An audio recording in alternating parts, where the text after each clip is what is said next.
Sa lakas ng agos ng tubig dito, pwede ka talagang mag-water rafting.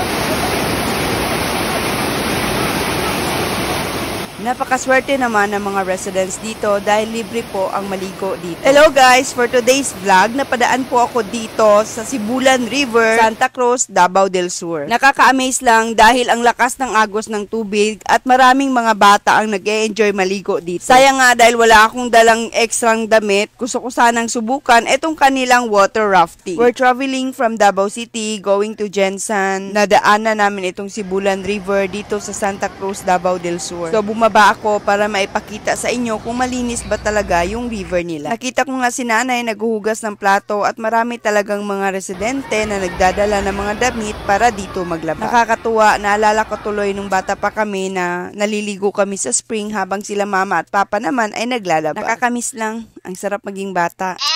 Malinis naman pala talaga yung tubig. Napakaswerte naman ng Santa Cruz dahil meron pa silang ganitong river. Malakas daw talaga ang agos dito dahil galing pa itong tubig na to sa Mount Apo. So kung pupunta kayo ng Santa Cruz, Davao del Sur, alam nyo na kung saan kayo maliligo ha. Free lang maligo dito pero walang toilet at malapad ang parking lot. Kung nasaan nito, nakapin ang Google Maps sa description. Thank you for watching. This is Gracia. Follow me for more.